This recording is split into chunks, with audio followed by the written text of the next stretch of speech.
ಅದೊಂದು ಸರಕಾರಿ ಶಾಲೆ. ಒಬ್ಬ ಶಿಕ್ಷಕಿ ತುಂಬಾ ಶ್ರದ್ಧೆಯಿಂದ ಕೆಲಸ ಮಾಡುವವರು.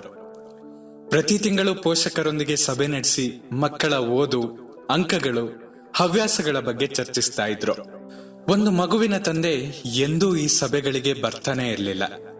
ತಾಯಿ ಮಾತ್ರ ಬರ್ತಾ ಇದ್ರು. ಒಮ್ಮೆ ಶಿಕ್ಷಕಿ ತಂದೆಯನ್ನ ಕರೆದುಕೊಂಡು ಬರಲೇಬೇಕೆಂದು ಹೇಳಿ ಆ ಮಗುವಿಗೆ ಕಡ್ಡಾಯ ಮಾಡಿದ್ರು.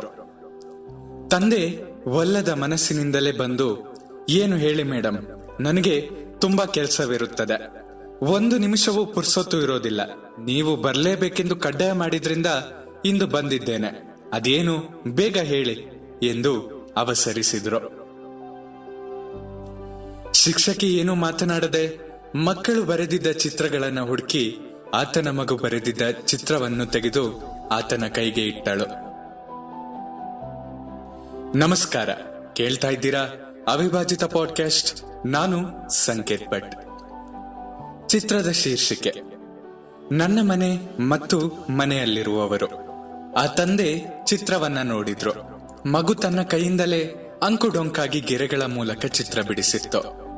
ಚಿತ್ರದಲ್ಲಿ ತಾಯಿ, ಅಣ್ಣ, ಅಜ್ಜಿ ಮತ್ತು ನಾಯಿ ಮರಿ ಮುಂತಾದವೆಲ್ಲ ಚಿತ್ರಿಸಲಾಗಿತ್ತು. ಸ್ವಲ್ಪ ಹೊತ್ತು ಚಿತ್ರವನ್ನೇ ದಿಟ್ಟಿಸಿ ನೋಡಿದ ತಂದೆ, ಇದರಲ್ಲಿ ಎಲ್ಲರೂ ಇದ್ದಾರೆ, ಆದರೆ ನನ್ನ ಮಗಳು ನನ್ನನ್ನೇ ಬಿಟ್ಟಿದ್ದಾಳಲ್ಲ ಎಂದು ಕೇಳಿದ್ರು.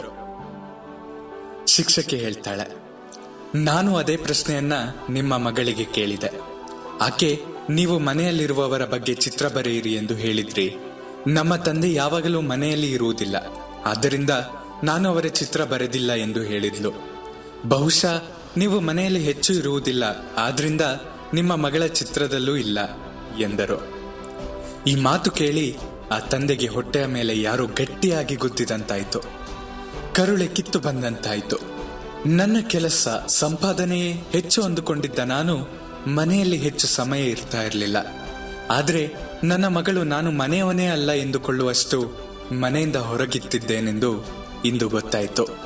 ಇನ್ನು ಮುಂದೆ ನನ್ನ ವರ್ತನೆಯನ್ನ ಬದಲಾಯಿಸಿಕೊಳ್ತೇನೆ, ಕುಟುಂಬಕ್ಕೆ ಹೆಚ್ಚು ಸಮಯವನ್ನ ಕೊಡಲು ಪ್ರಯತ್ನಿಸುತ್ತೇನೆ ಎಂದು ಶಿಕ್ಷಕಿಗೆ ಆಶ್ವಾಸನೆ ಕೊಟ್ಟು ಹೊರಟು ಹೋದ್ರು. ಅದರಂತೆಯೇ ನಡೆದುಕೊಂಡ್ರು. ಅದರ ಪರಿಣಾಮ 3-4 ತಿಂಗಳ ನಂತರ ಅದೇ ಮಗು ಬರೆದ ಚಿತ್ರದಲ್ಲಿ ವ್ಯಕ್ತವಾಗಿತ್ತು.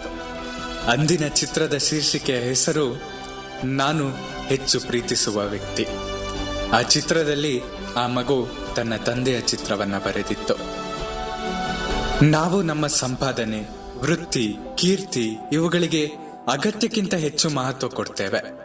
ಸಿಕ್ಕಾಪಟ್ಟೆ ಸಂಪಾದಿಸುತ್ತೇವೆ, ಆದ್ರೆ ಯಾರಿಗಾಗಿ ಸಂಪಾದನೆ ಮಾಡ್ತಿದ್ದೇವೆ ಎಂಬುದನ್ನೇ ಮರೆತು ಬಿಡ್ತೇವೆ. ಆಗ ಅವರು ನಮ್ಮನ್ನು ಮರೆಯುವ ಅಪಾಯ ಎದುರಾಗಬಹುದು. ಇಂಗ್ಲೆಂಡಿನಲ್ಲಿ ನಾವು ನಮ್ಮ ಕುಟುಂಬಕ್ಕೆ ಕೊಡುವ ಸಮಯವೇ ನಾವು ಅವರಿಗೆ ಕೊಡಬಹುದಾದ ಅತ್ಯುತ್ತಮ ಉಡುಗೊರೆ ಎಂಬ ಅರ್ಥ ಬರುವ ಮಾತು ಇದೆಯಂತೆ.